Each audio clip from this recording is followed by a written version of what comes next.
And hey, people, we are back for episode 141. And in this episode, it features Brien Ray, a good friend of the Silver Badger. Brien is an AHL commentator, play-by-play man for the Texas Stars, which is a Dallas Stars affiliate. Essentially, their AAA team for those that speak only baseball.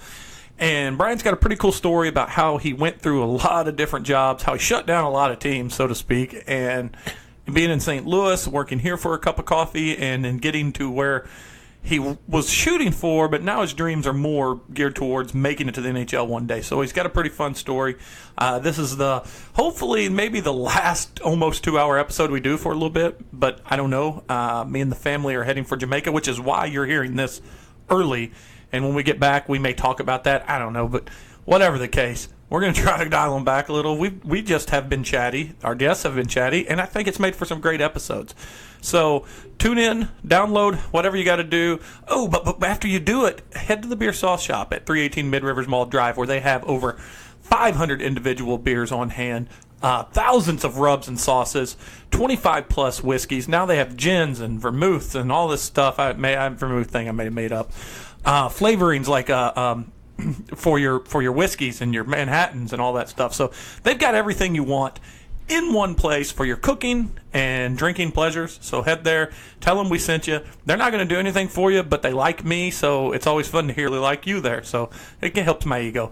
Also, bomber jackets, www.mybomberjackets.com. Check those out. Definitely buy that using our old promo code RAPCAST15 to save 15% on your entire purchase. And I'm done talking. The bomb's going off now.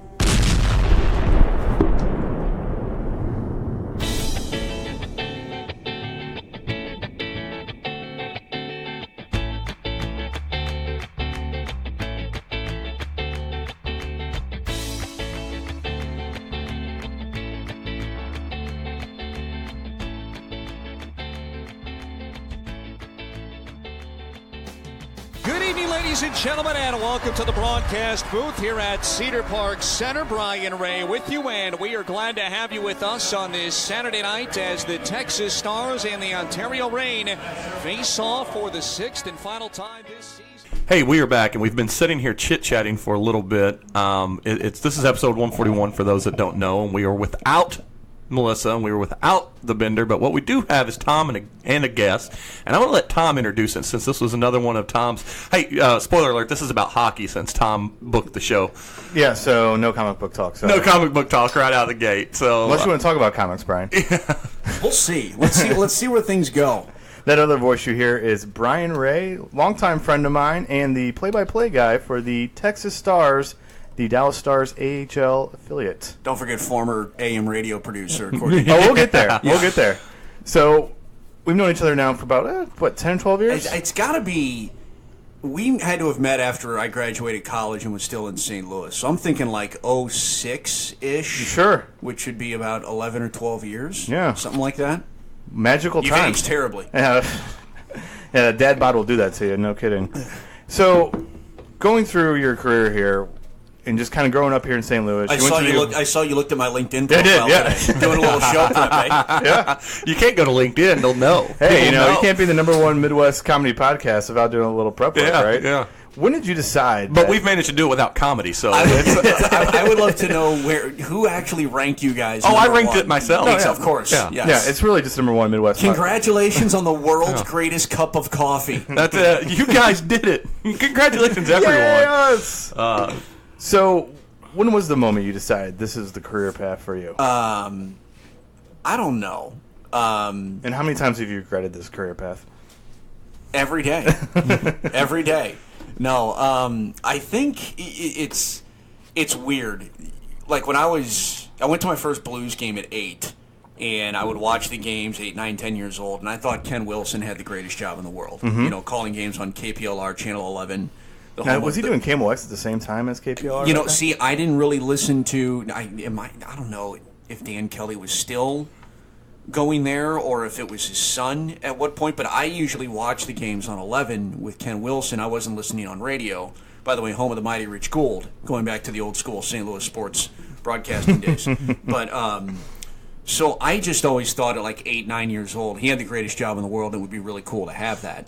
But I never thought, oh, I'm going to try and do that one day. It wasn't until I got to college and I was 20 years old maybe, and I went to college to be a high school math teacher, took calculus, withdrew from calculus, took it again my sophomore year and passed it. And I thought, okay, the math teacher thing probably isn't going to work out. I was 1 for 2 on calculus, and so I... That'll get you in the Hall of Fame, though. Seriously, yeah. That's a good point, yeah. So you went to college to Lake Forest. Yeah. What made you decide to go there? I didn't want to go to a big school where I would get swallowed up. 400 people in a class, things like that. I wanted a smaller school, but I also wanted to be far enough from St. Louis that my mother couldn't visit me in a pinch, but I could still get home in an emergency. Sure. And so, Chicago's a great city. So a buddy of mine that I went to high school with said, hey, take a look at this. If you're looking for a smaller school, I think you might like it. I did. I actually went for the the overnight visit, stayed with a guy and enjoyed it. It wasn't like we partied hard or anything like that. But it's one of those. It was just a comfortable, fun experience on my overnight, and I'm like, all right, I think this is it. I think this is where I'm going to school. How many kids go to that school? Now it's 1,200. When I went there, it was 1,000. Wow. Yeah, it's tiny. So the math doesn't work out. How do you get to the broadcast? So we had a student radio station, and I always thought radio was cool and fun. Did you have a cool nickname like Dr. Death? You know what? We will get to the stupid. we will get to the stupid nickname in a minute, and it was stupid. Actually, I think wrestling fans are going to love it. Oh boy! Yeah. Oh boy! But a good buddy of mine was the student general manager, and they were trying to find somebody to do sports. They had kids doing their music. They had guys doing their talk shows, and they wanted somebody to do sports. And I told them, I go, listen, show me how to work the equipment. I will give you the sports. But the one stipulation is I get to call every hockey game, and I get broadcast priority if I'm conflicting with somebody's show. So you threw your demands out there right out of the gate. Total diva right off the bat. And he just goes, done. But let me ask you: wasn't not just being ballsy, but did you felt like because of the size and because of what they were doing, and that you kind of knew that this was it wasn't like it was a major posturing play. You just had them. Lake Forest College isn't like a booming broadcast. Right. Sure. It's not a Syracuse of the Midwest that nobody knows about. The fact that you were willing to put in the work meant you had them. Seriously, yeah. So he's like, done. And so I thought, oh, this is cool. I'm going to get to be like Ken Wilson. And so I called games my junior year and had a blast doing it. And the athletic director was like, can you do football? Can you do softball? We didn't have a baseball team. Can you start doing more? It's a lot of people are responding well to it. And the faculty advisor, or whatever you want to call it, for the station, I don't know if it was my junior year or my senior year. With the second year I was calling hockey games, but he asked me if I thought about doing it as a career. No. Mm-hmm. And he said, well, I may want to look into it more because he thought I had something there. So that's kind of so maybe junior year of college might have been when the light switch was actually flipped. What was the sport that you saw the least amount of people in the stands? Like the craziest sport you had to... Wow. Did you ever do ultimate frisbee or anything like that? Man. I didn't get that deep. I did PCU style. Actually, I recently watched the national championship on a day recently, and the crowd was packed. So a couple days before I came here last week, I was sitting in a restaurant in Austin, Texas, where I live now with my girlfriend, and the cornhole. Like the professional cornhole open was on ESPN2. The world championships of that. They are like snipers. Yeah, they just throw it in the hole. Yeah, they just. But here's the great thing. So if you ever get a chance to watch the cornhole championships, listen to the post-game interview. Oh my God! Because the sports cliches that these guys run out there. Just you got to believe in yourself. We really thought we had it the whole way. Got to give it 110%. My partner is giving everything he's got, and it's like you're playing cornhole. Sometimes the bag just doesn't drop. Something I play, and I'm pretty good at it.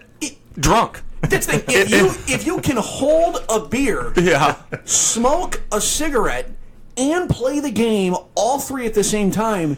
You are not giving 110%. There are no cliches involved. That's You're just awesome. The best guy at drunk lawn games. Yeah.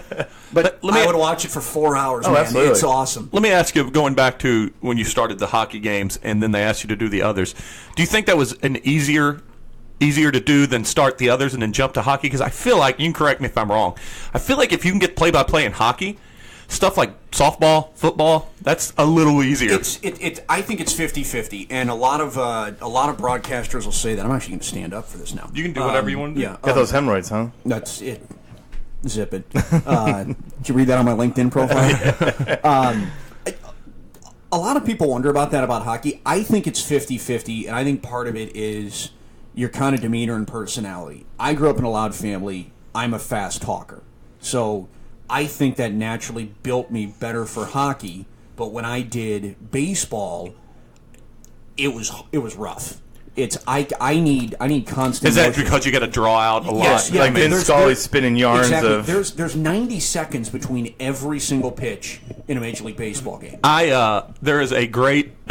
Trust me, this is where it goes off the rails. This is how our podcast goes. Sure. There's a great episode of Who's the Boss, where Tony is trying out to be a play-by-play or color man for baseball, and he's up against Alyssa Milano's daughter, and they're doing a game. They have them do a game, and it's a game with an intentional rain delay. And he beats her by telling the story of how when he was still a ball player, she was born during a rain delay, and so he beat her. And she was like, "Dad, you never told me that story." He's like, "Well, that's because it's a complete lie." And it was the most Who's the Boss moment because she goes, "I respect that you lied to beat me. You treated me as a peer." So as a kid, I remember that. I was like, "Ooh, rain delays. That's got to be the worst thing about baseball." I can't fill that much time. So I think I gravitated naturally more towards hockey. And I would say baseball is the most difficult sport to cover because you have to fill so much. Sure. Whereas some people might say, well, hockey's so fast. I'm a fast talker. So that's kind of how I it makes perfect spun sense. that way. So Of course it does. I just told you. when So you accomplished answering the question. Then. so you graduate, you start sending Not out. bad for an AM radio sports producer. Not at all, man. You were really salty about that. So you knew what was happening when you brought me on this thing, man. So you start sending out reels of your Lake Forest play-by-play? Yeah, that's kind of the weird What's thing. what's the blueprint to getting? You can't go on LinkedIn and just apply for the job. So I was recording the games I was doing at Lake Forest, and I came back to St. Louis. Couldn't get a hockey job. So I came back to St. Louis, and I thought I needed a little more polishing. So there's a place in St. Louis called the Broadcast Center, which is kind of like a trade school to set you up for mainly radio. Off Hampton, right? Off Hampton, radio DJing, kind of radio management.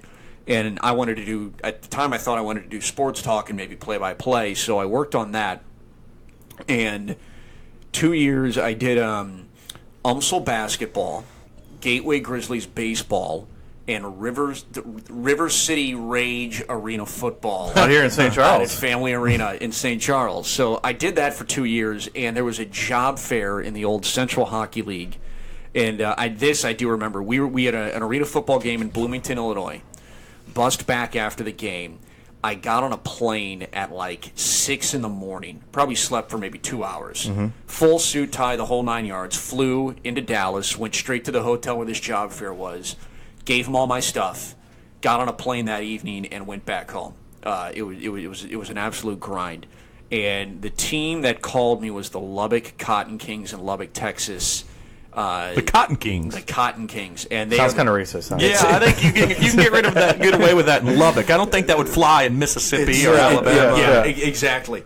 And so, hey, if racist sports names can exist in the NFL, why can't they exist in minor league hockey? Right. But then they're the team that hired me, and that's sort of what started it. But the funny thing is, the team closed 3 minutes after hiring me. Oh wow!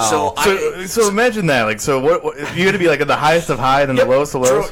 Drove 14 hours to move my life to West Texas. This is great. I'm going to start my hockey career.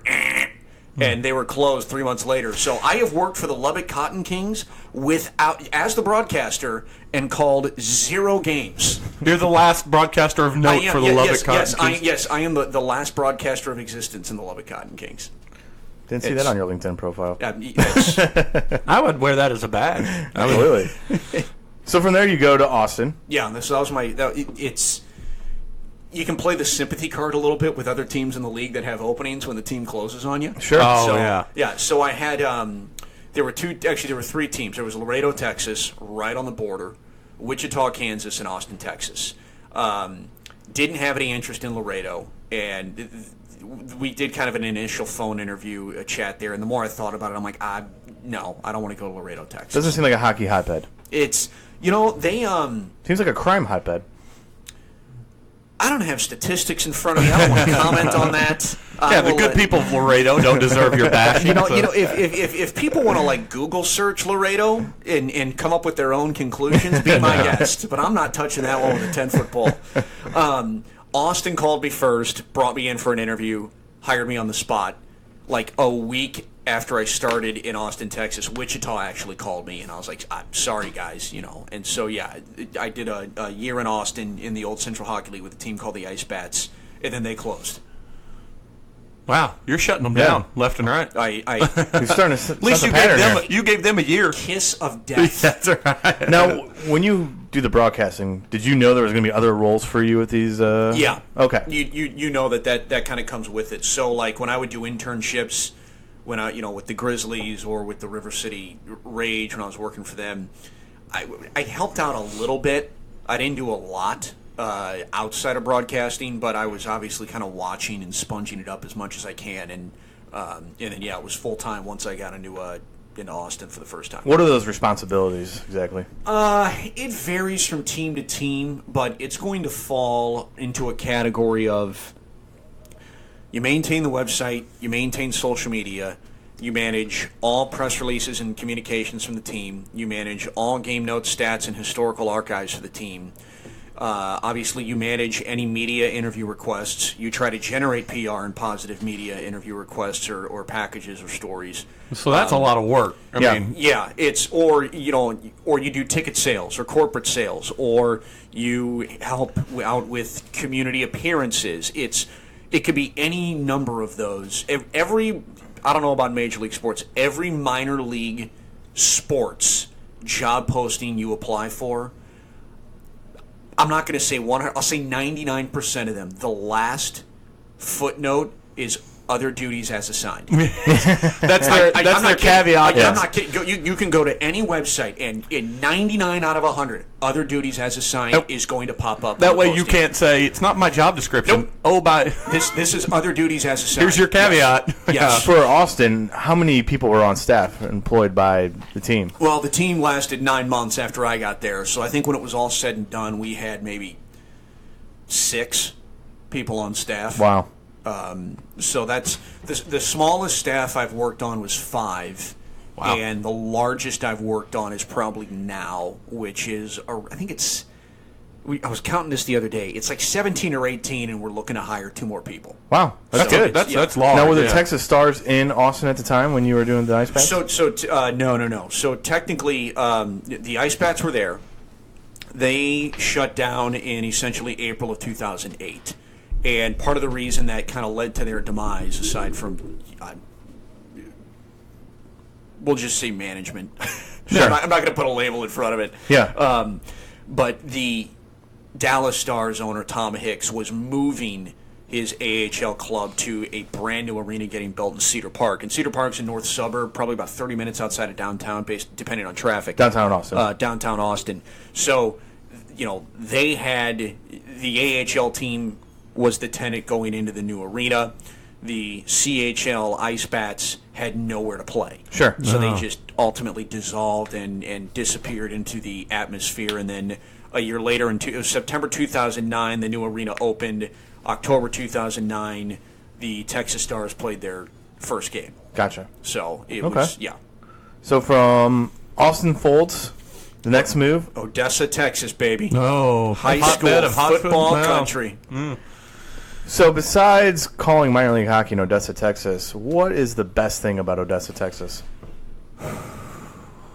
That, wow. Sub-question, when you order Tex-Mex, what's the go-to thing to order? Well, it's funny you say Tex-Mex. So I cannot remember the last time I ordered Tex-Mex in St. Louis. Because I'm surrounded by it in Texas. Yeah. It's unbelievable. It's a in cheeseburger Texas. Well, there. Casa Gallardo closed, so it's probably been a while. I'll tell you what. Here's the equivalent. When I go to Austin, I don't mess around with toasted ravioli in Austin, Texas, Right. because it is not. Does it exist? Yes, it does. Oh, There- toasted Wow. ravioli is everywhere. Yeah. Yes. Okay. Yes. Okay. toasted ravioli in air quotes. They just is do it everywhere. wrong. Yeah, they do it wrong. But real toasted ravioli is only here. You don't waste your time outside of, we'll say the Midwest. Outside of the Midwest, you don't waste your time with toasted ravioli. Hey, we got toasted ravioli from St. Louis. We got cashew chicken from Springfield, Missouri. I mean, we're famous for food. We got park sticks too, baby. That's right. So back in Odessa, though, you mentioned that it was a hotbed for high school football. It's actually one of the most famous high school football towns in the country. So you've got minor league hockey there, and you've got the high school football team. Yep. Which one's more revered by the public? Oh, my gosh. Come on. Yeah, I mean, but you've got professional players, but it's the high school that dictates it all. So I went to a Permian Panthers Odessa high school football game, and that's in Permian and Odessa are in the same city. I mean, it was 20,000. And did you see Booby spin? I did not see Booby spin. I did not see. I did not stay low, boys. None of that stuff. Tim McGraw was not there, believe it or not, kicking out windows. As a drunk alcoholic father. Oddly enough, what the person he was typecasted for, they were everywhere. But when I watched that movie, I look in the background. I'm like, yep, there, sure, I went there. Okay, been here. Yep, they really filmed it there. That wasn't Hollywood Magic. No, it was not. Darned. They filmed it. And you guys are talking about Friday Night Lights, of course. Yeah, Friday Night Lights, the movie. So. And the show was actually filmed in Austin, Texas. I'll be darned. Okay. Have you met Kyle Chandler? I have not met Kyle Chandler. Still never watched the show. I need to watch that show. Play your eyes, full hearts, can't lose. But, I mean, high school football is a whole nother universe there. And the town legitimately shuts down at 5 p.m. for the game. I mean, that is the way it works during high school football season. But I would look at these kids running out onto the field, and most of them are going to sign a letter of intent at a small D1 school, D2, D3. Sure. And I'm sitting there going, these guys are going to run out of the tunnel at their Division I AA school and see like 8,500 people in the stands. For the most part. Energetic, fired up, and it's going to be cool for all the other kids, but they're going to go, really? This is... Like, that's a great point. It's a completely different atmosphere. Yeah.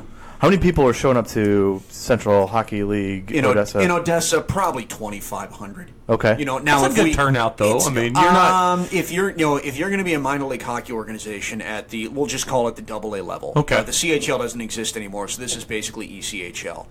I mean, you want your average attendance to be around 5 to 5,500 K. Out of that 5 to 5,500, if you can get roughly 4,000 of those butts and seats to be paid in some fashion. Because you're doing a lot of ticketing, I guess. Yes, that is, I would say, healthy. Yeah.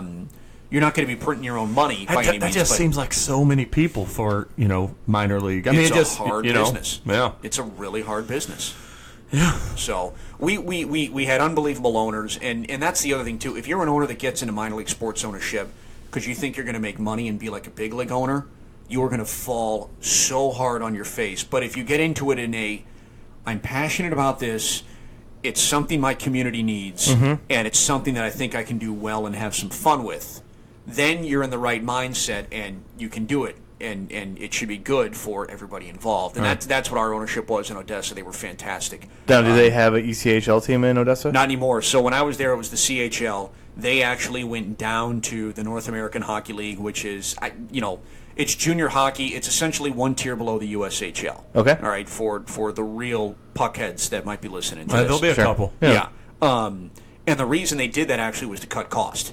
Okay. It's when you are an ECHL team, maybe things have changed. I've been removed from this for 5-6 years, at least that level. But when you're an ECHL or a CHL team, you have to provide the housing for the players. Oh, wow. Oh, wow. When you're a junior team, the players live with a billet family, and they just get a monthly stipend to cover meal expenses and things like that. Like minor league, the romanticism of minor league baseball, that's what people think about when they think of that. And a billet family is basically a foster parent, for lack of a better word. It's exactly what it is. And so what our owners determined is if they went down to juniors, they were going to immediately shave off, I think it was $700,000 or $800,000. That's real money. Oh, wow. That is real money. And so when you look at that from a dollars and cents perspective, if I'm a business owner, how do you not look at that?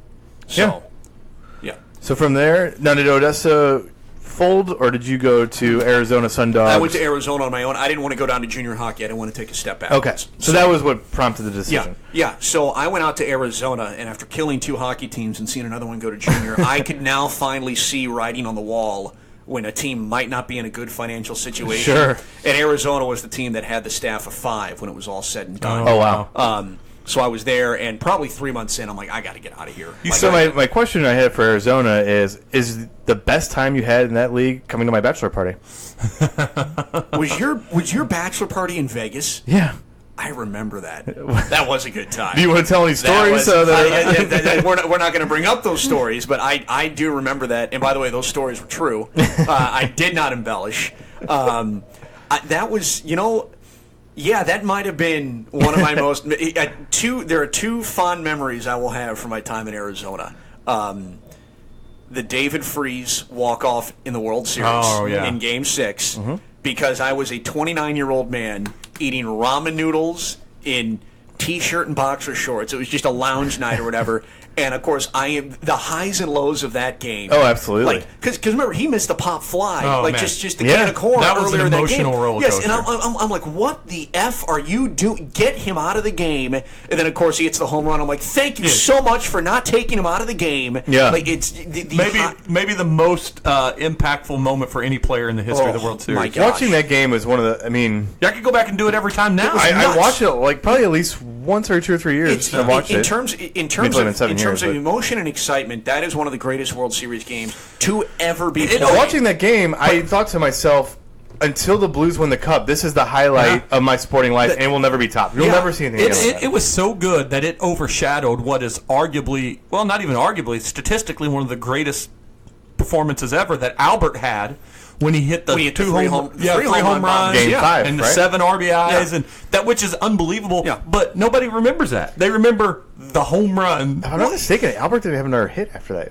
I don't think he had a hit in Game 6 or 7. I don't remember. I really don't. That was a great time. But also but if you look at that Game 6 from like a baseball fundamentals perspective, there are so many bad plays. Yeah. Oh, yeah. So it's that's what's so fascinating about it. You can look at it at one perspective and go, this game is so bad. And you can look at it from a different perspective and go, this game is downright unbelievable. Who was commentating that game at the time? It was Joe Buck. So it would have to be Joe Buck. So I think even Buck said it during it. He said this has not been the best played baseball game, but it's maybe gave us the best World Series game of all time. Yes. And he nailed that call at the end. He gets a lot of shit, but have you ever looked at his Twitter profile? No. He has the best byline for a Twitter profile. It's I love every team except yours. Yeah. Right. Which is so true. Oh, his biography is the best book I've probably read in the last 2 years. And it was fantastic. He's candid and honest and great. All of his interviews, especially here in the last couple of years. Yeah. Where, now that he has said that he's kind of seen the writing on the wall, he's like, if I leave a show and both teams think I suck because I hated their team, I think I did a good job. Yeah. But that's a great way to do it.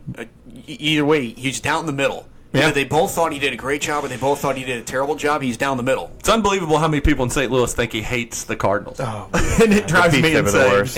Yeah. He has some of the best self-deprecating humor there is out there. I don't want to get too far off of what you're talking about, but I think it's a good segue there. Let's get this back to me. Yeah, but I want to segue too real quick Plus Tommy just left. This will be we'll release this next Sunday. Okay. So by the time people are listening, this will be of old news. But as of today, we're in the first 24 hours of St. Louis doing one of the most un-Cardinal-like things ever. I believe Torrey was the last one to have this done. Yeah, firing manager mid-season. What do we think of that? We just were talking about it. It's crazy that we've only had 5 managers in my lifetime. Yeah. Our lifetime, really. Yeah, it's I've basically. Have you met Matheny before? No. I didn't know if you guys crossed paths at radio station. I never met him before. I was a part of an interview with him, but it was primarily Brian Burwell and Joe Strauss that were kind of running it. But we'll dive on that later on. I'm basically 10 years removed from St. Louis. Yeah. I had my 1 year that I came back, but I'm basically 10 years removed, so I don't get to pay enough attention to the Cardinals and even the Blues as much as I want to. But from everything I've read over the years and from everything I've seen and just kind of watching a game here and there, the change had to be made. He is not a Major League Baseball manager. And more, from the rumblings and the talk, regardless of, and we said this, I said this in my softball team with all my grown men who sat around and booked, manage the team and make the trades. Sure. I said, who cares if the Jordan Hicks story wasn't true? Who cares if the Dexter Fowler thing was overblown, whatever? these aren't stories that a functional franchise with a good locker room they leak out. No, Right. but I think there's also going to be something that gets lost in the whole shuffle here because it's the way of the sports fan. Mm-hmm. You got to remember also, this is an organization that even after however many years that Pujols has been in Los Angeles now, but they are still trying to figure out how to live life without a once in a generation talent. Yeah, This is And both- true to that. you could see a once in a generation Hall of Fame manager, a once in a generation pitching coach, and a once in a generation hitter that can change the course of a franchise for the 15-year run they had. Sure. And now, when you lose all three of those components, Yeah. you cannot fix that in free agency in 2 years. You cannot fix that via drafting in 2-3 years. It takes. Well, it's been 6 years since he's left. He left after 11. Yeah. It is, and the organization has continued to regress Well, on the field I 100% agree. every single year. And absolutely. the fans wanted to, and rightly so. I think what they thought is the love for Yachty would carry that legendary status that people want. Yeah. And he deserves it, but he's not a game changing player in terms of like Albert. He's one of the greatest catchers. You're not He's- buying a ticket to go see a Yachty right. Molina. No, you Love him, did but you're Albert. not. Yeah. Everybody in every baseball city in America would show up to watch Albert play. Yeah. And what you said was right. I mean, they tried it in the weirdest ways possible to fix it. And from I'm gonna go very black and white. I'm gonna go very extremist on Right. this, and I can do that because I don't live here and I don't have all the information, so I get to make up all the opinions I want. There you go. God bless sports. The other thing that and this is my own personal experience just working in sports, the making the World Series in Matheny's first year, making the playoffs, and then having the unbelievable comeback against the Nationals in the divisional series, Right. and then making you're dangling the carrot. The bottom line is there were cracks in the foundation, but when you get to the playoffs, it's like, oh, you're one step away, you're one player away, you're right there, you're close. When in fact you're not. And I really do think long term, the best thing that could happen to the St. Louis Cardinals as an organization, miss the playoffs again. 3 years, and that's what I Yeah. said. It forces you to look in the mirror and say, this entire ship is broken. It is time to rip the engine apart and start looking at every piece one by one. It's like going 9-7 in football every year. Yes. Yeah, you're a winning team, but Yes. you're not ever going to compete for the No. Super Bowl. Right. So. No. And with that second wild card, it gives you that false hope. That also happened in the Cardinals in 06 and 11. Is just getting in gives you the false sense of, oh, we can can win it do it. because we got in it. And Yes. those teams were injured and got healthy at the right time. Yeah. Hey, but back to one comment I want to say about so far what you've been talking about with you is, do you have? Are you just stuck in dry climates? Is that what's going on? You just keep trading. I'm going from Texas to Arizona. Well, we got the next circle back here to old Brien There Ray you here. go. Yeah, well, then- so after the disaster that was the Arizona Sun Dogs, let's just say after your bachelor party. after the bachelor party, That's how we remember that. where Just half went of down us there. went to eat at a steakhouse, and the other half went to Joy Lawrence's birthday party. Which was actually, I can't believe we got in. Are we talking about the Joey Yes, Lawrence? yes. Oh, It was the biggest scam, and a buddy of ours basically sweet talked his way past the bouncer. Was it Whitmer? It was, yes, it was. Which he can do it. Yeah. But it was almost like he confused the door guy so much that he's like, I guess I got to let him in, and we bypassed this line if it had to be 100 people, right into the club. We thought we were so cool, Oh God, so cool. it's so funny. All right, so then from there you go to Denver, Yes, and So- that was a year of. Now we're getting a better climate. Yeah, now so we're getting it's some well. snow. I always, obviously, the whole time I'm doing this, I'm trying to get to the AHL. Right. And so at this point, And the AHL, for those who don't know, is AAA. AAA of the NHL. Yeah. So It's the St. Louis podcast. We got to keep it a baseball. Sure, absolutely. That's the best way to describe it, really, for anybody. It's AAA hockey. But at this point, I am 1, 2. Are there seeds of doubt coming into your head at this point? Not quite that, not quite yet. But I had 2 really close calls before I got to Denver of getting to the AHL, and I had 2 sort of initial interviews with teams. So I was essentially 0-4-4. Okay. So I go to, if I'm not going to go to the AHL, I was actually really curious in working for an expansion team, starting everything. Because I had worked for 4 different teams at this point, if we want to count the lovely Lubbock Cotton Kings. Which you were hired for. I was hired for. Technically, I did work for them. So I was always curious about an expansion team and kind of starting everything from scratch. And, okay, if I could, do this and do that, and what could I do? So Denver was an expansion team. Did they play in the Pepsi Center? No, they played in a place called the Denver Coliseum, which was an old kind of rodeo barn. And the old Denver Grizzlies that spent 1 year in the IHL, the old IHL, won the IHL, and then went to Utah. Wow. So they played there.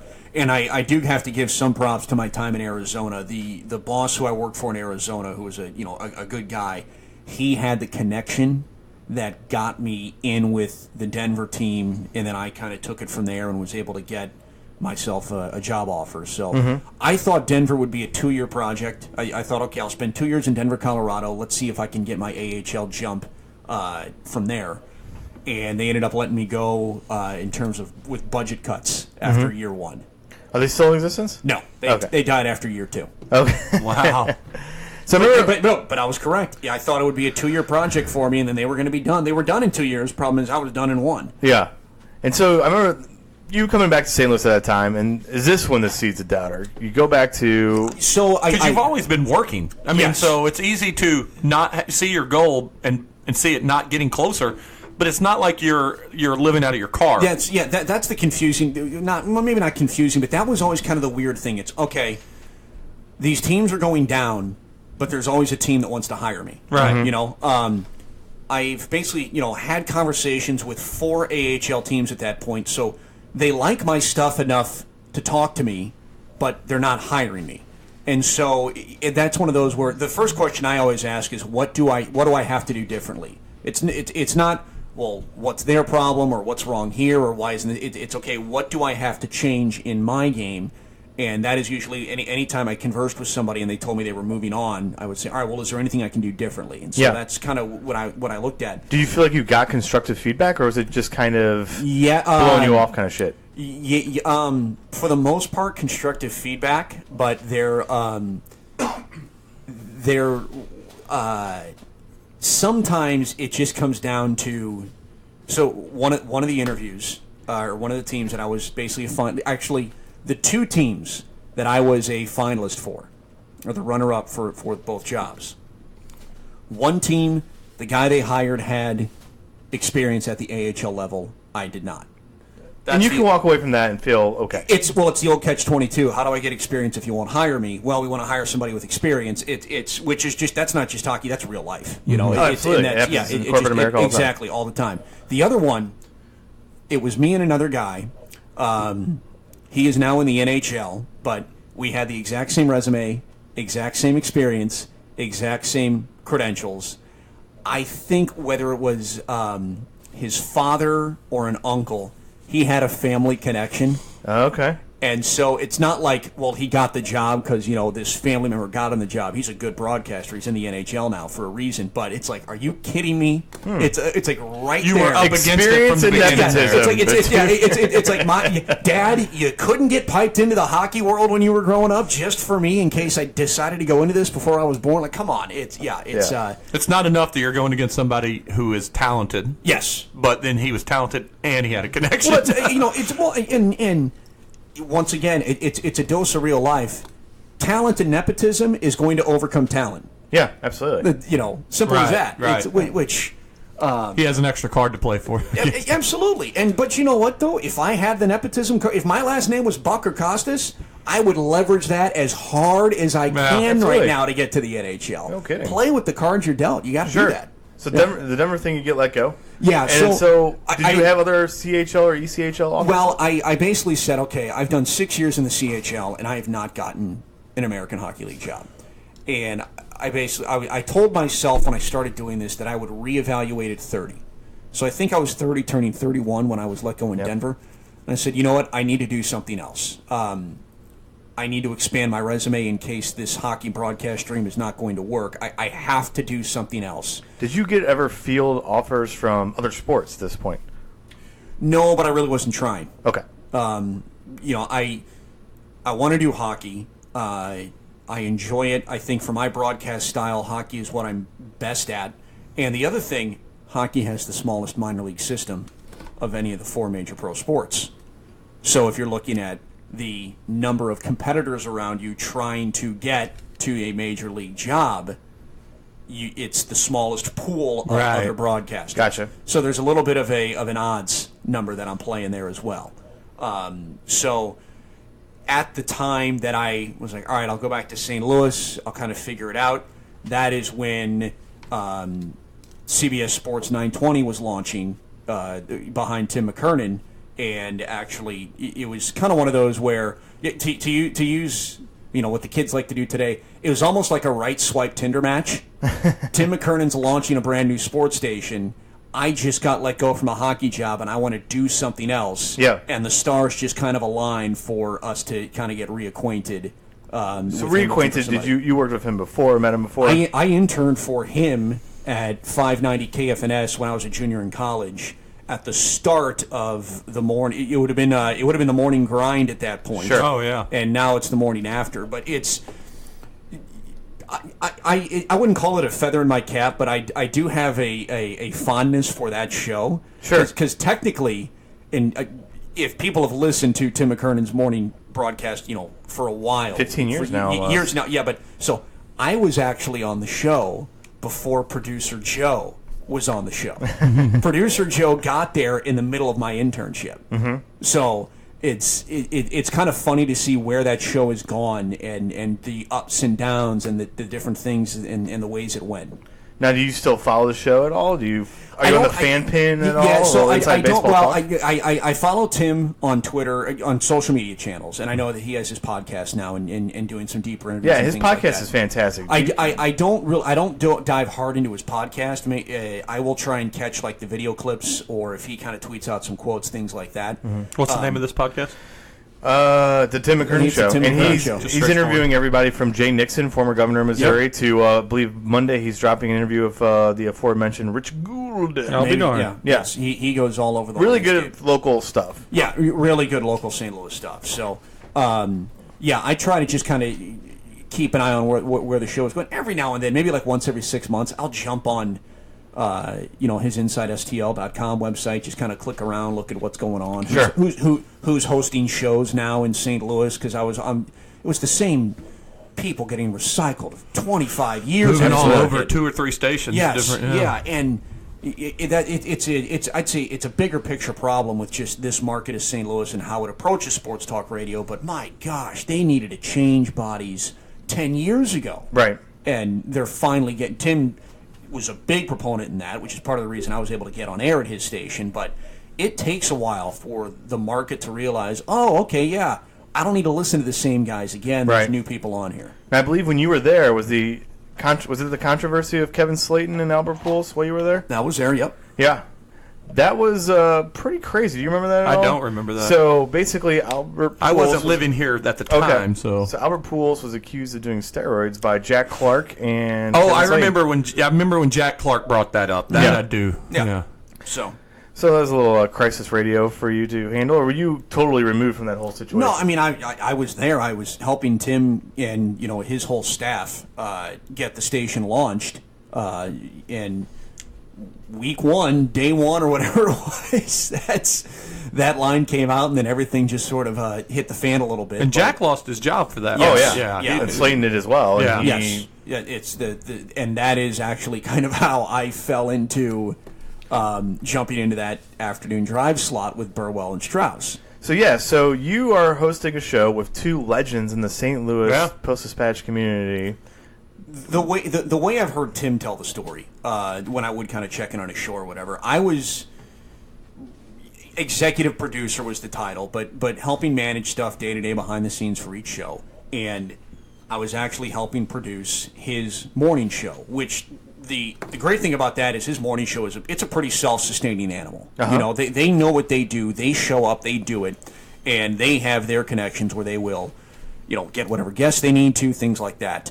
But they always have fun with their producer on that show. And so one of the first few days, we were having some fun, and whether it was I pulled it up or they pulled it up, I don't remember, but they pulled up some of my play-by-play when I was in the CHL. And they heard it, and they were kind of like, oh, this is like really professional sounding stuff. Like they were not expecting. They were wanting to make fun of you. Yes, they thought they were going to have a field day. Like both Burwell and Strauss felt that way. No. This is Tim's morning show. This is the morning after. Okay. Yeah, and so from that point, I think it was kind of in the back of Tim's mind. Okay, I have a guy who can probably host a show or keep the wheels on the wagon and be comfortable on air. Like I have an on air personality here that I can go to. So when things went south with the afternoon show, it's kind of like, well, put me in, coach. I've got Strauss, I've got Burwell. These guys will bring the opinions, and these guys will bring the knowledge. Brien can keep the show moving. He can cover sponsors. He can cover breaks. He can offer some insight because he is a St. Louis sports fan. And let's just see if this three-headed crew can roll my afternoon drive. And is he really going to find anybody else that is going to just completely skyrocket, ratings or numbers or things like that? No. So that's kind of how we fell into that. How was the dynamic with you three? It was interesting. They're newspaper writers, and Burwell does have, he does have some... Which is what most of the St. Louis radio guys started as newspaper writers. And Burwell does have some, radio background and some TV background and sports reporters on ESPN and things like that. Yep. So there was a little bit of comfort there, but there's always a feeling out process of who is going to be what personalities and things like that. So for me, I was probably a little hard and heavy out of the gate, and then had to reel myself in, and then let Burwell and Strauss try to push more.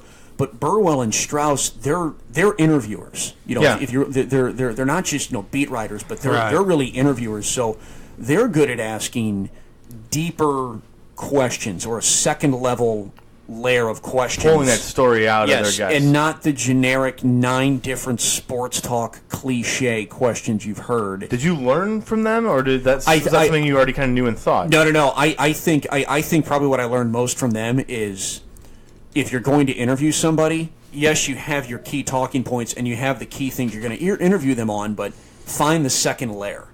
And if you can find the second layer going into the interview, it's going to make the interview more interesting for the person you're interviewing, because you're now going to start asking them stuff that it won't feel like a car wash. It's relevant, but it's not the same thing they've been getting asked. Sure, right. And so I will give you one of my most favorite examples. I had the chance to interview Mike Emmerich on our show, which, as a hockey play-by-play guy, I was from St. Louis, Missouri. I was nerd city. but here's the thing: I knew something about Mike Emmerich that I think very few people knew of in any interview he's done. He's shorter than me. I've never seen him in person, but that's so. I met him at the was it last year? The Winter Classic, or no? It was this year actually at an NBC network game. He was just walking to go take a piss and. Yeah, I go, Mike, love your work, or Doc, love your work. He goes, thank you, and walked by. He stopped, made eye contact with me. You know Doc Emmerich is. Yeah, But did that make it awkward? It was just hilarious. Well, where I'm sitting, I see the broadcasters all the time going to take a piss. I mean, that's what they're doing, obviously. And yeah, Kenny Albert, same thing, shorter than me, and I'm 5'7" on a good day. Yeah, you're not tall. No. So that was the other fun thing about the show. We would bring Kenny Albert on, because he'd be doing a Cardinals game on Fox or a Rams game on Fox. And I was like, no. We're bringing on the radio voice of the New York Rangers, Kenny Albert. And so what we would do is we would play my play-by-play clips for Kenny Albert. Yeah. And then Burwell and Strauss would ask Kenny Albert to get me a job in the NHL and get me off the show. And I'm like, fine. If this is the best rib, quote-unquote rib, if this is the closest thing I can get to like nepotism to get an NHL job, whatever. Let's do it. And so Kenny Albert was a good sport about it. I still have yet to meet Kenny Albert in person, and I have to do it really soon because he's going to forget about the stupid St. Louis afternoon show that was playing the play-by-play clips or whatever.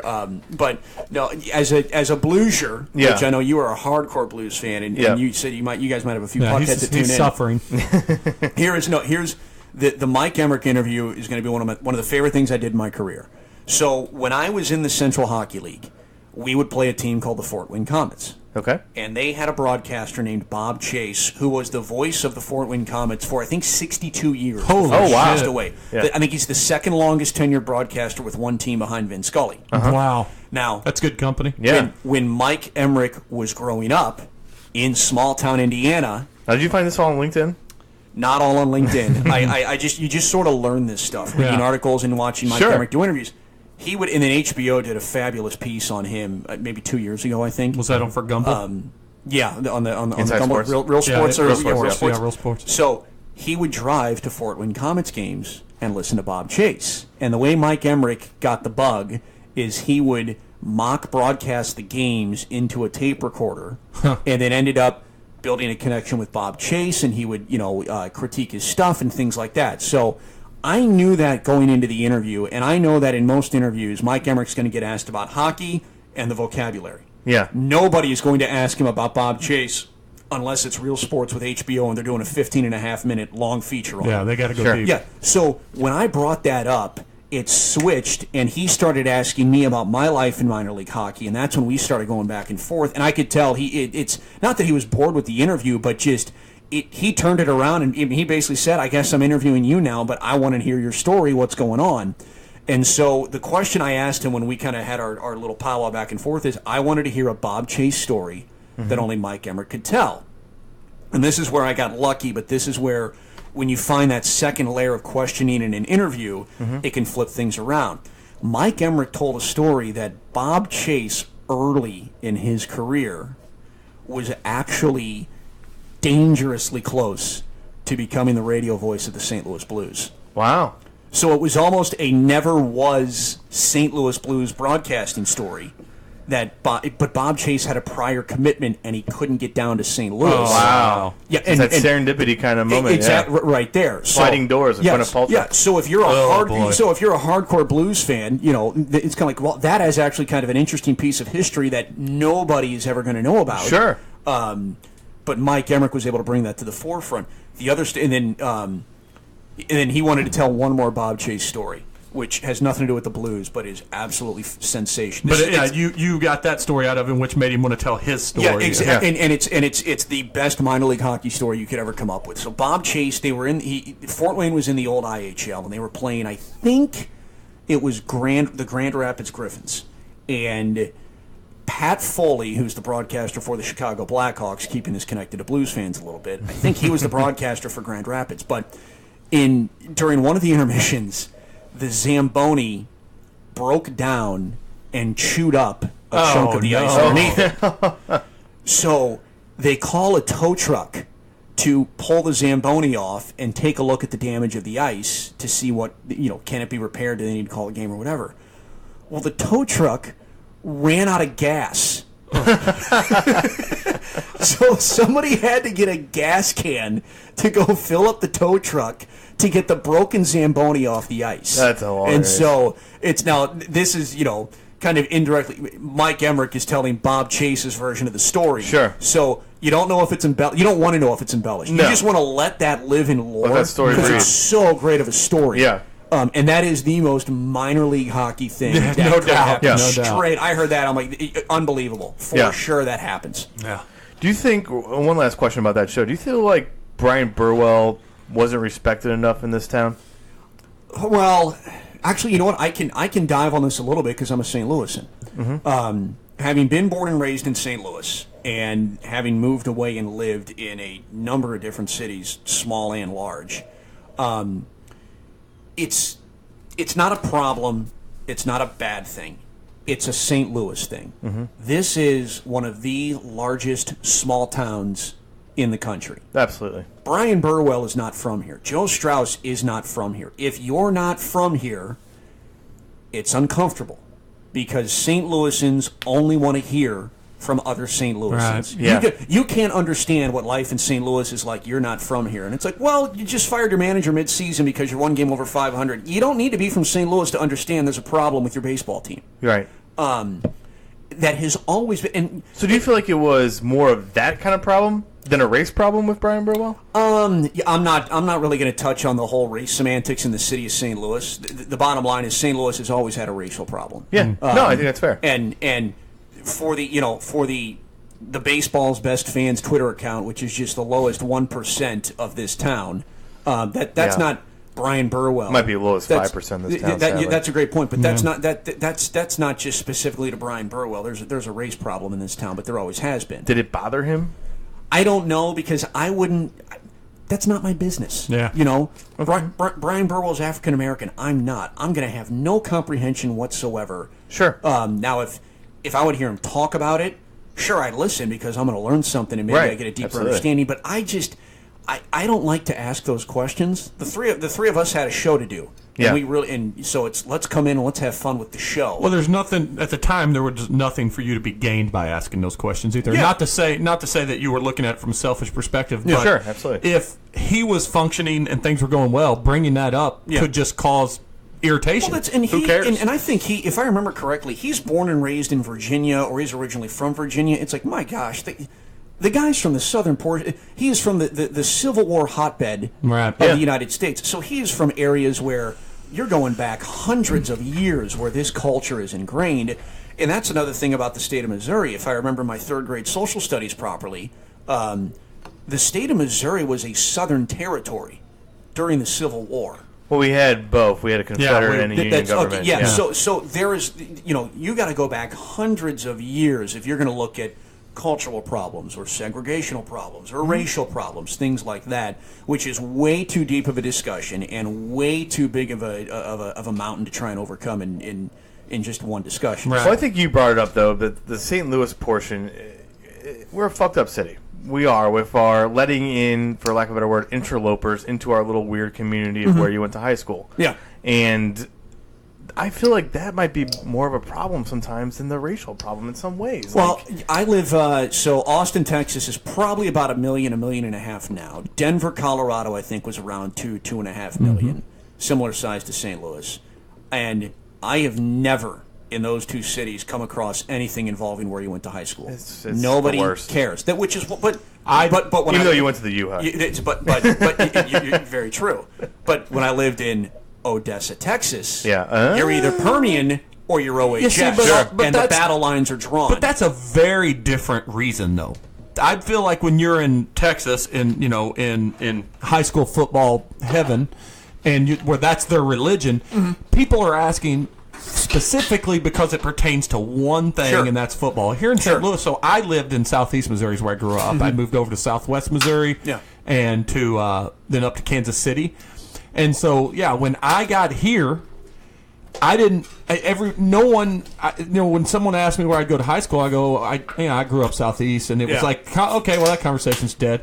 And then you start hearing all the jokes on how people say, how you're from St. Louis because somebody, I still have a hard time comprehending why. Like, I know what North County means. I know what Central West End means because I've been here for 10 years now. And some of that stuff has got to exist in other cities, too.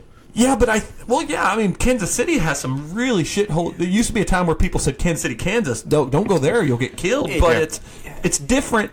And that's why I say it's not a bad thing. It's a St. Louis thing. Yeah. Every town is going to have its own identity, its own little microcosm. Now, maybe, Chicago, New York, LA, these 10 million plus cities. Maybe that's a little bit different because it's such a stratosphere with those cities. But when you're small enough to still have some type of a community feel, there's going to be some little portion of maybe isolation, for lack of a better term. And so that's the thing with St. Louis. And we were talking about how they were recycling the same sports talk personality for 20 years. It's because I like Bob Ramsey a lot, but it's because as soon as you bring in somebody from the East Coast or the West Coast, or if they're you're from Chicago, you got to be a Cubs fan. Get the heck out of here. You can't understand our market.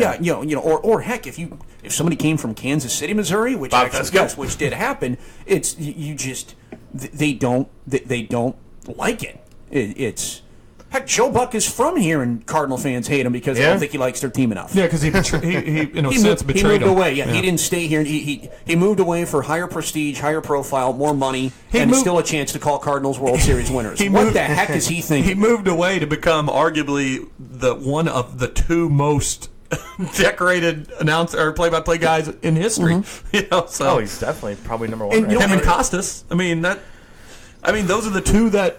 Yeah, dominate. Joe Buck's probably had more success. But Costas is But Bob Costas never did a Super Bowl, though. No, but he does the Olympics, and that's pretty. Yeah, that's a big thing. At this point, especially the way media has changed, every sport, every network has this guy. All right.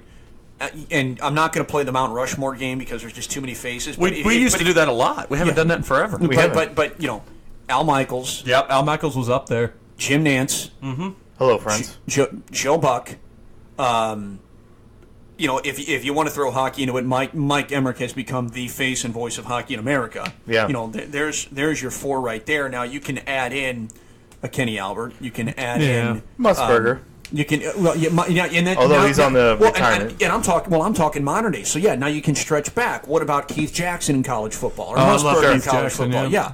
But those guys though, like some of those guys, and you're right, icons are icons no matter what. But some of those guys, Scully's an icon, but he hasn't been a national network guy. But not recently. Well, he and Keith Jackson is known, and he did other sports, but that was what he was known for. Sure. The thing about Costas and Buck is they've done it all. Yeah. At the highest level you can. And I'm just going to say, hey, I don't care where they went to high school, but go Missouri. Putting out two Yeah. You could even throw Marv Albert in there doing the NBA Finals. Yep. Yes. So everybody loves to impersonate sportscast. Now go bite that hooker. So we call this a reset in the business, right? We're not really in the business. We're amateurs. But so you're on this show for about a year, and then when does the Texas Stars come calling? Well, so that was an interesting time in my life because I had a long-distance girlfriend in Denver, and I wasn't gonna get personal on this. No. It was weird. I was 31, 32 years old, and the more I was going through this experience, it was partially wondering if I need to get back to her. I was really missing hockey, and it was a great experience, but I didn't have the same passion and drive for it as I do for calling hockey. Here's what it was. It was Game 2, first round of the Stanley Cup playoffs, Blues and Blackhawks. This is not a series they beat the Blackhawks in, a series they lost to the Blackhawks. But Barret Jackman wins Game 2 in overtime. Well, that is also the Wakey game. Was that the Wakey game as well? Yes, it was. Okay. So Jackman wins it in overtime. I'm in the press box at Scott Trade, and of course the place goes bonkers. I hugged Cotton Eye Joe guy that night. Perfect. We both looked at each other and said Barret fucking Jackman at the same time and hugged. And so I remember I was sitting there, just looking around, taking in the whole atmosphere, and because you can't cheer in the press box. But I just remember. So what do you do? Like seriously, when you can't cheer in the press box, you do a little fist pump Tiger Woods style? Nothing. At this point, nothing. You just wink at Mark Lazarus over there. I more just kind of sit. If I'm in the press box, I'm probably taking notes about something. Mm-hmm. So I just kind of, take my notes and just take a look at the replay, let everything play out. But when Jackman scored that goal, I just said to myself, I have to do it one more time. I have to get back into hockey. Oh, that put it back. That was it. That was the moment. That's when I said I have to try it one more time. And I feel like this is when Rudy applied that last time at Notre Dame. Maybe that's a very you know what? If you want to get wax poetic on me here, sure. Nobody was putting jerseys on the coach's desk saying, was Brian Burwell Charles Dutton this? No, he had like the one clap but he missed his hands in the scene. Yeah, Joe Stroud's like, who's a wild man now? Gosh, he's so little. God bless those two. I think gentlemen. That's 2 weeks in a row of Rudy's popped up on us, and we've quoted the exact 3 lines over. We did. This is the finest sight these eyes have ever seen. Well, Brien, I should let the audience know. When is your birthday, Brien Ray? St. Patrick's Day. Mm-hmm. That's got to be a rough one. Boom, baby. Greatest birthday in the history of mankind. It's also my brother's birthday, too. 7 years apart. Fun fact. So, your parents needed to get out of that routine. Because I've never heard that joke ever in the last 35 years of my life. Way to find the second layer. Way to find the second layer of interview questions. That's what I'm here for. The obvious. Yeah. But that when Jackman scored that goal, I just said I have to get back into hockey. Sure. And so I turned in my 2 weeks notice. Told my parents, you got to put me up for 90 days. It's the summer off season. This is when jobs turn over. And if it didn't work out, I might have just packed my bags and moved to Austin, Texas. because I love that city. It's one of my favorites. It was that impressionable on you for the year you were there. The year I was there, I was like, you went to that Franklin's barbecue. That is good shit. I've had it before. It's that city's getting even more and more. Well, now that I've lived there for 5 years total, I feel like I've finally put in enough time that I can start looking at people and saying, "Get out! Don't move here." The traffic is terrible. You have overrun our city. Get out. The hipsters are taking over. Do not move here. So during you guys know what South by Southwest is? Arguably turning into the most important week in all of entertainment. Yes, and it used to be a music festival. Now it's turned more into tech. Panels and presentations and things like that. It's sort of having a shift. As opposed to just every single A&R guy in the music industry and every single unsigned band in the music industry convening for 2 weeks. But there is, I think it was this past year, and I don't know who did it. I just saw the photo on the newspaper website. Somebody hired a plane with a banner off the back of it circling downtown, and it just said, "Don't move here." They take out campaigns telling people that visit for South by South, don't move here. My sister-in-law lived there. I only went into downtown once, and she lived in Spicewood, Texas, and it was a nightmare to try to get downtown. Yeah, complete disaster. So you look out for other teams here. You're trying to get back into the AHL or get to the AHL. How much time do we have on this podcast? As much as we want. Perfect. I mean, we could go. You and I can go for hours. We've done it. The only thing you're limited by, the only thing you're limited by, is at some point I'm going to have a kid say, "Dad, you better cook my goddamn dinner." But she won't say that. But yeah, that's it. What are we at right now? I'm grilling hamburgers tonight. I didn't care about that. Where are we at time-wise? Oh, we're at an hour. Yeah. I thought you said, "What are we having tonight?" Yeah, we're already in an hour. You cooking for us? We're at an hour. Huh? You cooking for us? No. Yeah, I guess shit from last night. So yeah, I don't want to see you any more than I have to. You're throwing out the resume reel. You're trying to get in the AHL still. So the way it happened is there was a job in the SPHL. What is that? That basically the equivalent to single A. Okay. Nobody gets to the NHL from the SPHL unless you're Scott Darling and you have to rebuild your entire career. But I was so desperate to get back into hockey, I applied for a job in Memphis in the SPHL, and the guy who ran the office was from St. Louis and a former broadcaster, and he called me and he's like, "What are you doing?" Good for that guy. But he's like, "Why are you trying to apply for an?" And I flat out told him, I go, "Look, I'm trying to get back into hockey. I took a year off. I made the wrong decision, and I just need to get back in." And never heard from him again. I think you might have said, "This guy's going to bolt in a year or 2 years. I can't." Yeah, but good for that guy. He could have. I mean, Yeah. They could have easily just said, "Well, we've got one here. Let's take him." And So didn't get that. And then the only other job there was a team in Indianapolis in the ECHL, an expansion team actually, and a guy I worked with in Odessa was on that staff. Okay. So I'm like, all right, this is the in I need. So I apply for them. Also, for ask this guy to pass my stuff along, the whole 9 yards, and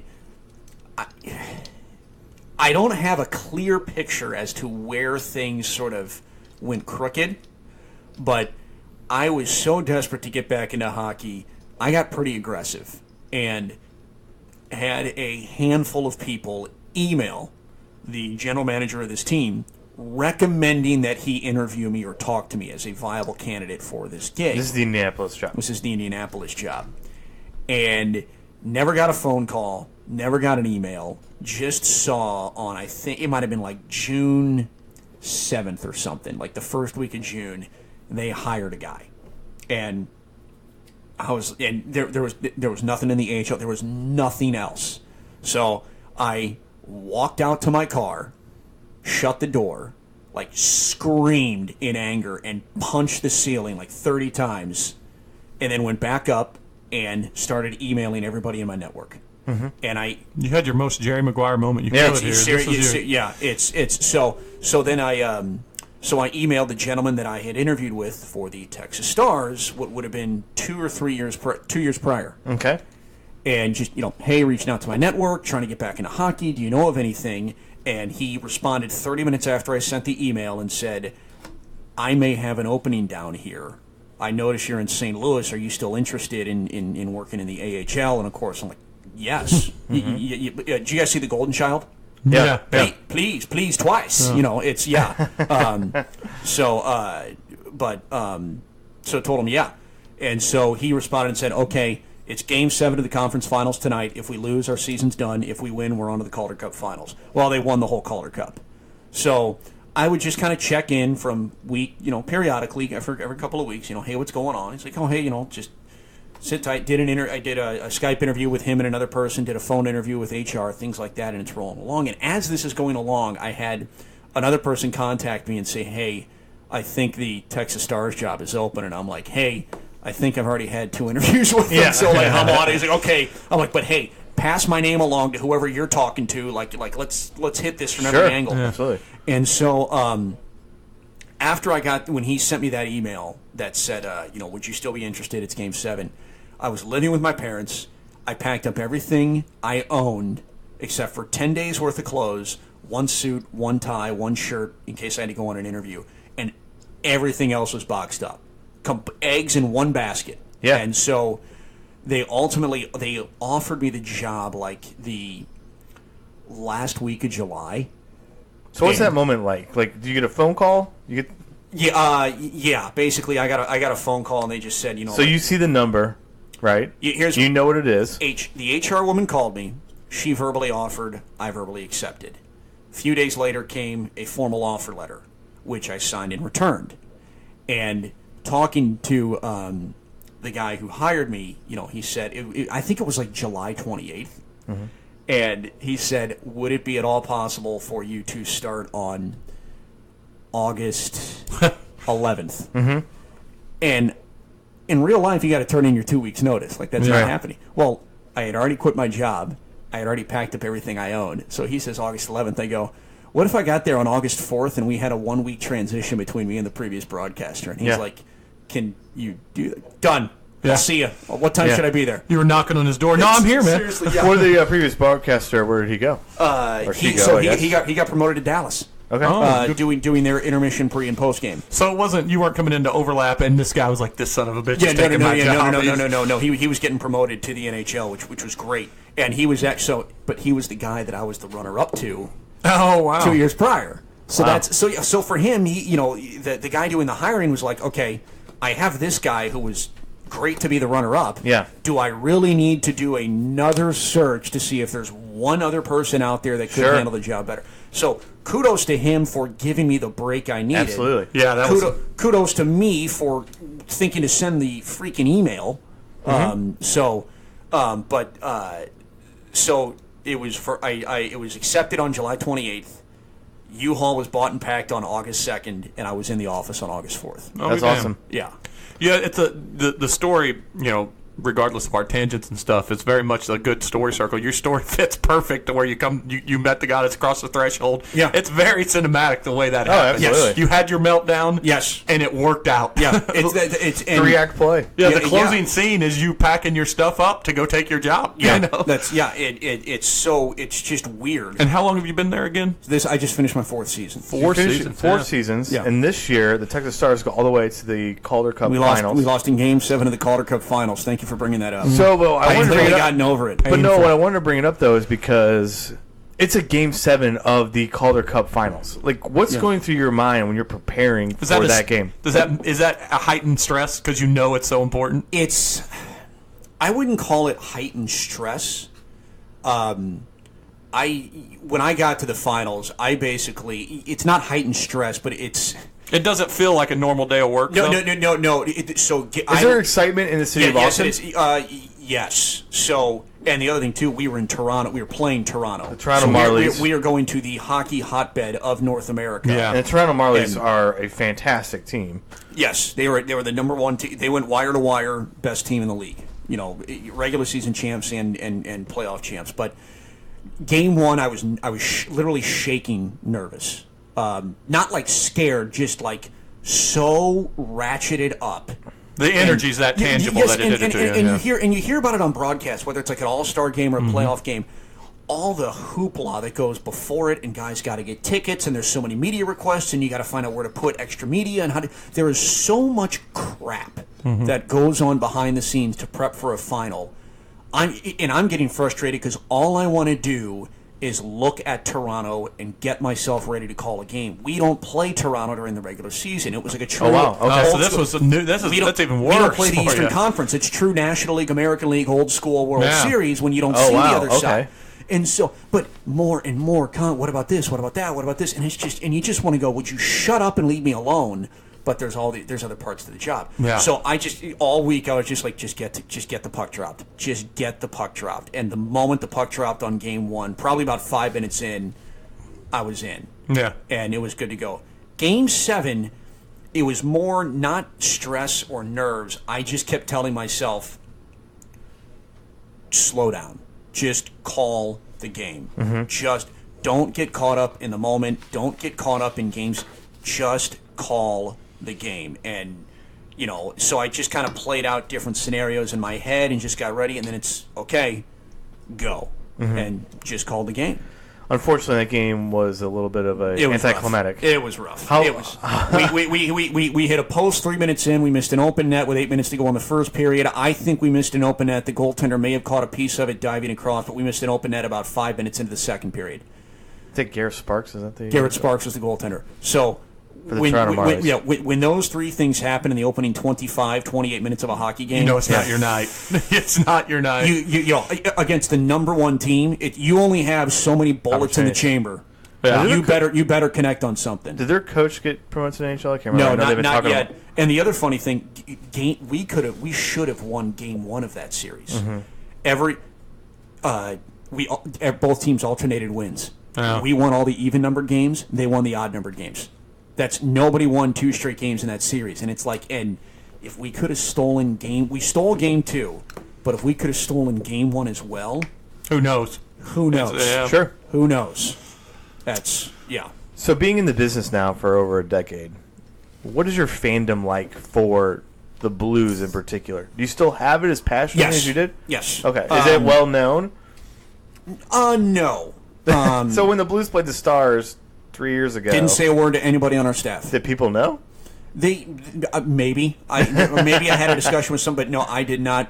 Because the thing for me, and when they played that 7th game, if the Blues win, great. They're in the conference finals for the first time in 15 years. Yep. If they lose, great. The Dallas Stars and a number of players that I've gotten to know and call games are in the conference finals. Like Klingberger. Don't call him Klingberger. What's his name? It's Klingberg. Yeah, him too. Yeah, you made an I'm not a professional. Well, there's no on it. Plus I've been drinking. You're adding layer. All right. Here we go. Okay. We're pressed for time. Yeah, we're getting close. So let's. I'm not going to make you. I guess if you got to cut the Charlie Conway breakaway clip. Oh darn! Sorry, we don't have enough time to do that. Nothing. We cut. I've edited maybe 3 episodes out of 140 ever. We might not do that. What do you think? I don't know since you're the one making the plans. Here's the thing. You're going to ask me to do the play-by-play of it, and it's just weird trying to recreate play-by-play. I'm not going to embarrass you, so if you don't want to do it, no, he's the whiz. Just have him go to my website and pull a goal clip. I can do that. I know we can do that. I just thought I'm trying to be fun here. Come on. You're starting to embarrass me, Tom. No, we won't do that. But we'll end this fun little chat with a game that I'm somewhat well known for. He brings games to the table quite a bit. Trivia games. It's going to be you two versus each other. Oh boy, you are. I'm kind of surprised you didn't want to talk Blues. I was waiting on it too. You want to talk Blues? I was wanting to think. I mean, this was about you. You always loved it. Well, it's always about me. I tell you what. Let's say. I went to the U-High, baby. Come on. We'll do a quick. I'm interested in the quiz that you brought. If we have a chance against each other, so I would. If there's a chance that we can play against each other, I'm really interested in that. But before we get to that. What's your? Let's do a quick 5 minutes on what you think of the current situation for the Blues. I think that I understand everybody wants the Blues to win the Stanley Cup. Mm-hmm. Sure, it is really freaking hard to win the Stanley Cup. Is it the hardest sport to win the championship in? Yes, I think so. Yes, yeah. I get that feeling too because good teams, very good teams, don't win it. I mean, it's that hot streak. Those teams that get hot. Well, it's also you got to win 16 games too. It's also part matchup. Yeah, that's just it. If you get a bad draw, you're going to have problems. Mm-hmm. And you just look at how few regular season champions have. not just not won the Stanley Cup, but get to the finals. Right. That's why it is so difficult. Yeah. So you like the Tyler Bozak and the Ryan O'Reilly? Yeah, it's everybody. Especially when I was working for the station here in St. Louis. I mean, everybody has their idea of what the Blues need to win the Stanley Cup. And okay, well, Tarasenko went and scored his 40 goals. He didn't win it. You went and got Ryan Miller, number one goaltender. He didn't win it. They've had secondary scoring in the past. He didn't win it. Okay, so you keep coming up with all these formulas and reasons, and yet they don't win it. How about just the fact that it's really freaking hard to win it? Well, it's really freaking hard to win it, especially when you don't have any Hall of Famers on your team. That's the other thing. Sidney Crosby, once in a generation player. Ovechkin, once in a generation player. We'll see what McDavid or Matt. Look at the Toronto Maple Leafs right now. Now that they get Tavares and Matthews, they've got probably a 2-year window. They might get it done. They've got that player. Chicago had a couple at once. Chicago had a couple at once. Detroit had the Hall of Fame teams. Colorado had the Hall of Fame teams. Even when Dallas won it after Brett Hull went there, well, they still had Mike Modano and Darian Hatcher and. The one team you can make a case for was the Kings, but when it's all said and done, you can make a case that Quick, Kopitar, and Doughty might all be Hall of Famers. It's exactly when it's all said and done. The Blues have none. I think you said on our podcast that it's the sport that you can't win without a Hall of Famer. I don't think you can win any championship without at least one Hall of Famer. It's so hard. No, we talked about it. The Detroit Pistons did it with Ben Wallace and that team. I'm not saying it can't happen, but that was in a downtime for the NBA, and the '84 Detroit Tigers also did it. Yeah, that's right. That's right. Yeah, there are exceptions to the rule. But it's hard. It's maybe hard. You can just do it in Detroit. Maybe that's it. But I think I mean I'll go on record. I love Doug Armstrong as a general manager. I think he is the perfect built general manager for the St. Louis Blues in this market. They're a budget team. They are not going to pay anybody $11 million a year. But are they a budget team though? Yes. They spend to the cap every year.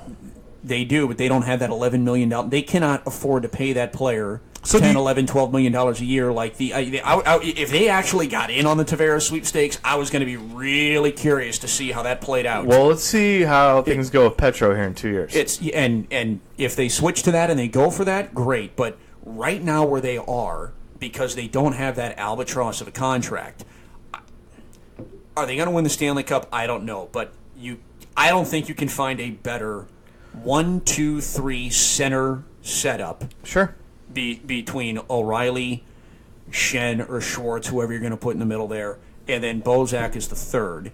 Mm-hmm. I don't know how you guys feel about the Perron signing. I don't mind the Perron signing. I hated it when I first saw it. There was not a lot of the Pat Maroon signing makes the David Perron signing look a whole lot better, because then when you look on whichever side they're playing, Tarasenko is your first wing. You can have Maroon as your second wing. You could have Perron as your third. If David Perron is your third line winger, oh god, that's a good point. I mean, that's a great point. Yeah. And if his name was Brian Ray, nobody would have cared. It's that name, David Perron. It's the fallback. It's like it's going back to the old girlfriend over and over again, right? Right. But also, you haven't even mentioned Alex Steen's name. If Alex Steen is your fourth line winger or the other winger on your third, it changes.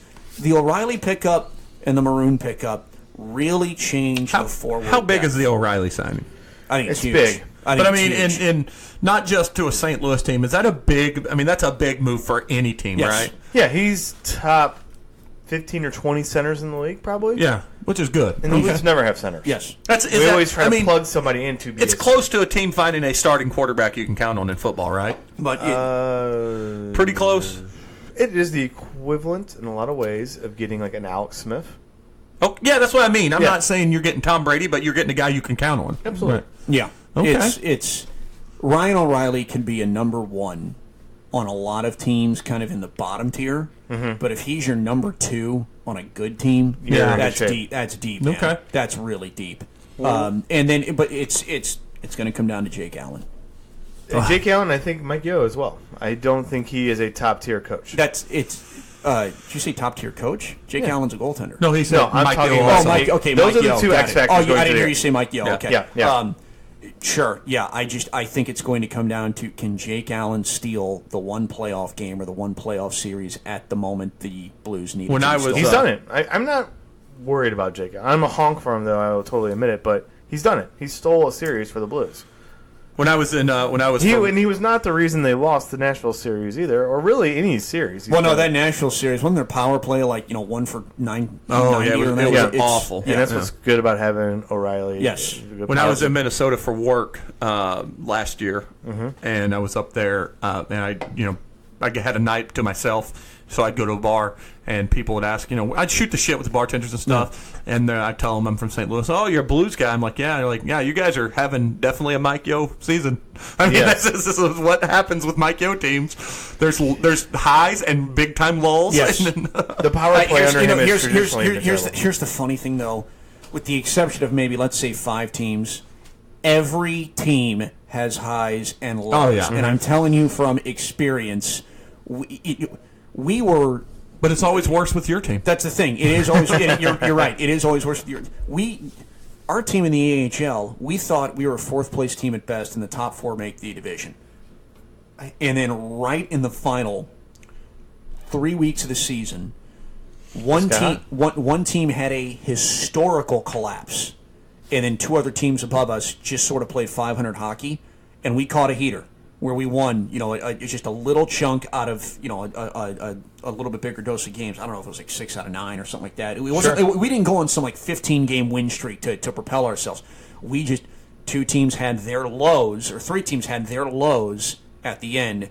We had one of our highs, and then we got into the playoffs and we had a goaltender steal a double overtime game, which ultimately stole the first round series. And then our whole team kind of looked at each other and said, okay, we've got bodies, we can do something. Sure. And then it took off. So it's everybody has highs and lows. It's just, when is it going to happen? So the Blues affiliate this year is going to be the San Antonio Rampage. Are they a big rival of you? Yes. Okay. So who are you looking forward to? We play them 14 times in a season. Wow. Yeah. So you're going to know these guys. You're going to see the Jordan Kyroos and Clem Costins and. Yeah, well, so I will, because the Blues didn't have the AHL affiliate last year. They put some guys in San Antonio. So I got to see Thompson decently. I got to see Costin a lot. I got to see Husso.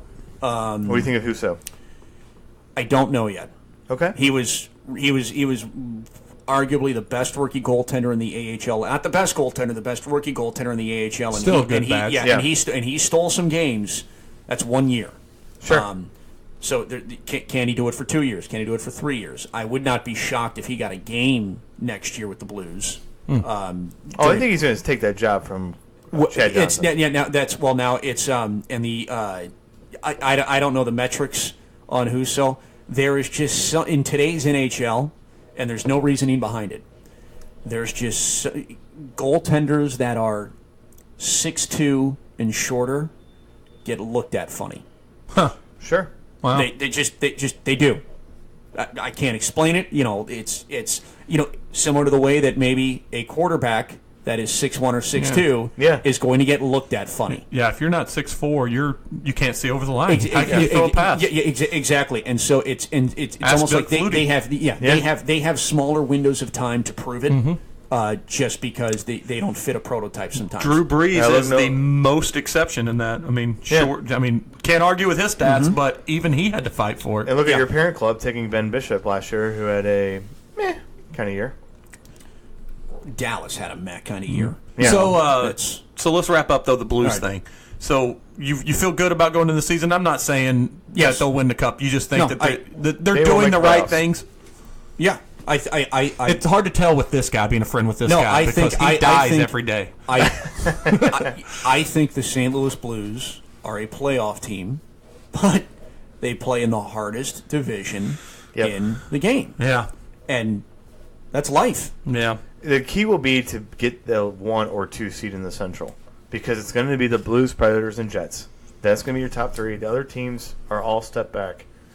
Getting that home ice advantage in that first round series is going to be huge.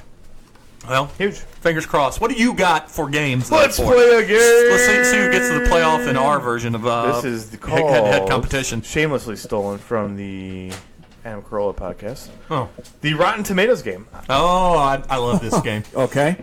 We have 10 hockey movies. All right. I'm going to give you guys the movie. You're going to tell me the Rotten Tomatoes score. I can't wait. Closest to the pin, or do you want to play Price is Right rules? I'll let the guest pick. Yeah. Wow. Let's do closest to the pin. Yeah, there's two of us. Let's stay with that. Yeah. All right. Here we go. Movie number 1. The Mighty Ducks. Ooh, Mighty Ducks. I'll let you go first. No. I'm the guest. You're right. going first. Okay. Because I want to be able to bet $1. So, Mighty Ducks, the original, I'm going to say 67%. The original Mighty Ducks. Rotten Tomatoes score? Mm-hmm. Yes. You said how much? 67.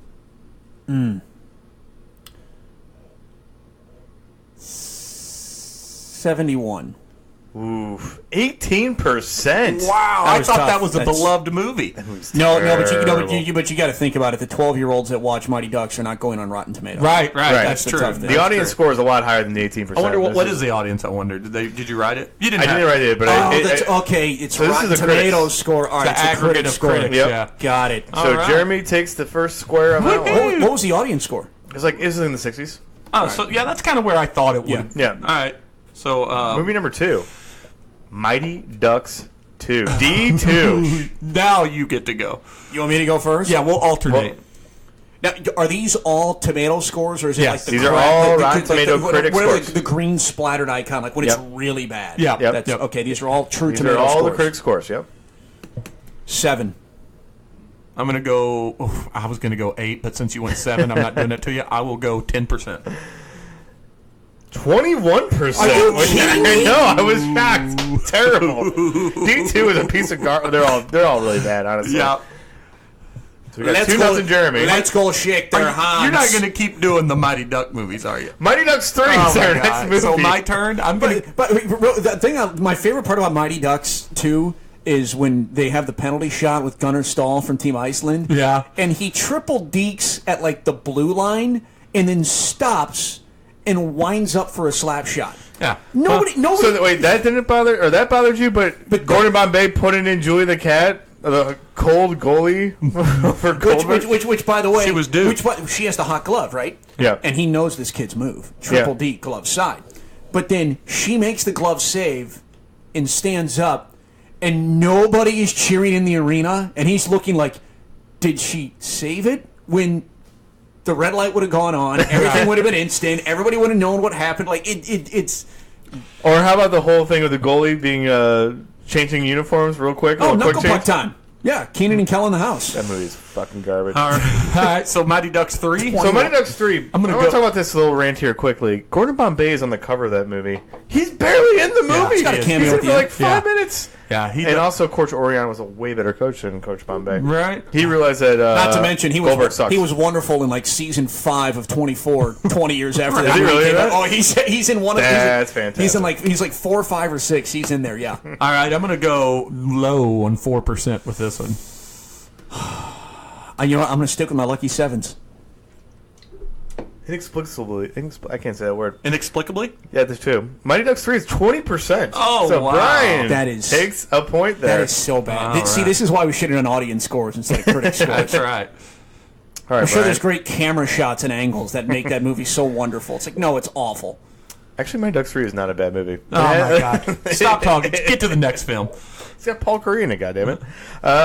Movie number 4, my favorite hockey movie, Young Blood. Oh, I love Young Blood. Young blood. Boy, it can't be a critic's favorite though.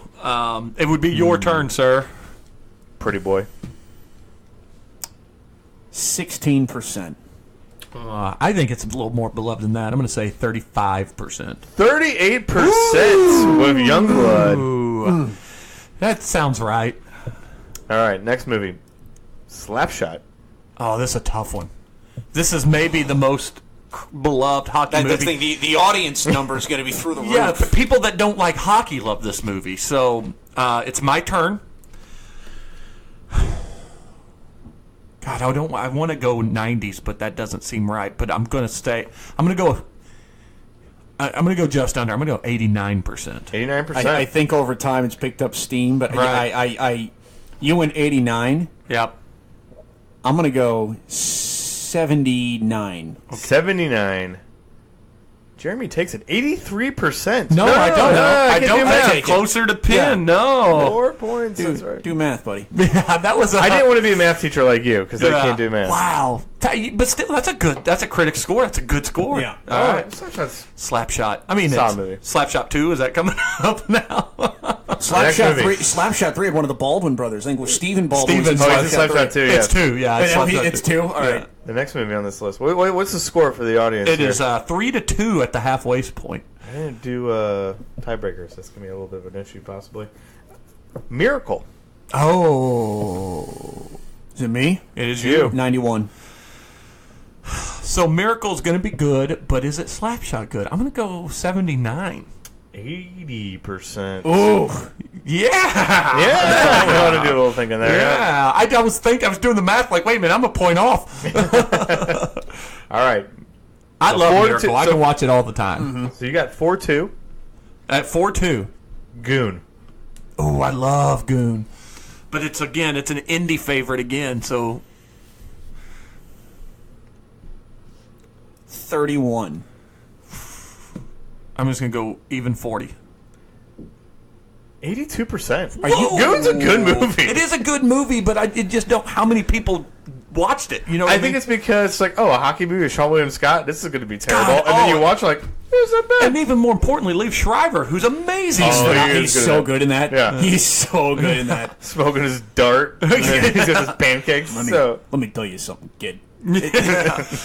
So we're almost past the point of no return. It's rally time. It's gut check. It's 5-2. You have 5? Okay, yeah. Here we go.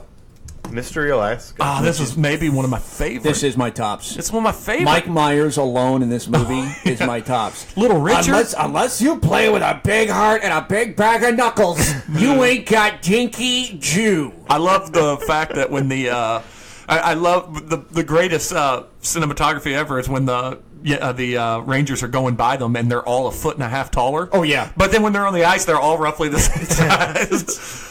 Is it me or you? Is it you go? All right. So Mystery Alaska. God, I want to put it up in the 90s, but I'm going to say 70%. See, all right, I was. Well, I've been off on my thinking the entire time. You do or die time here. You said 70. Right. You know what? $1.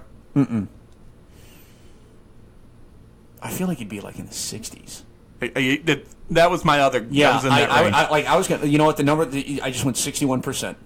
38%. Brian Ray stays alive. What a crock! That's a good movie. Russell Crowe before he was Russell Crowe. Oh my god! There's really not a lot of hockey movies. So I love these kids. I want to adopt them. I want to clean them up and raise them as my own. I love it. We had to really dig deep on these last two. All right. Question number 9. Movie number 9. MVP, most valuable primate. Oh, I remember this. And it's your turn. Never saw it. Most valuable. Oh, that's got to be 96, 97. I'll say 22. All right. I'm going to go 13. He stays alive 20%. Oh, my God. Oh, man. That's so critically, it and the sequels to Mighty Ducks are all in the same wheelhouse. It's a little unfair. This is so bad. Animal-themed hockey movies, named hockey movies, can make... The last one. Yep. The Storm and Norman comeback here. Any guesses on what it's going to be? Goon 2. The Love Guru. Oh my God.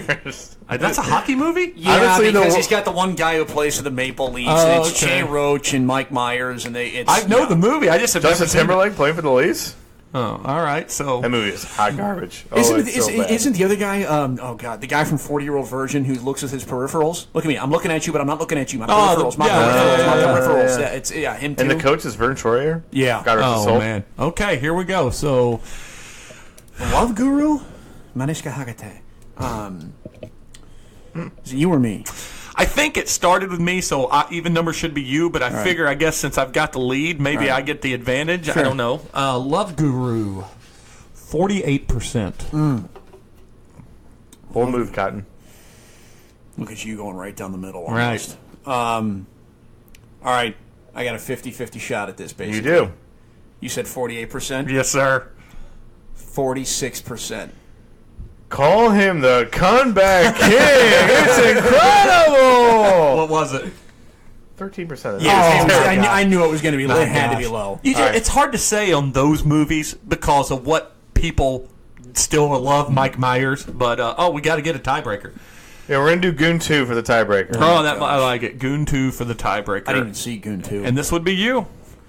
Can I ask what Goon was?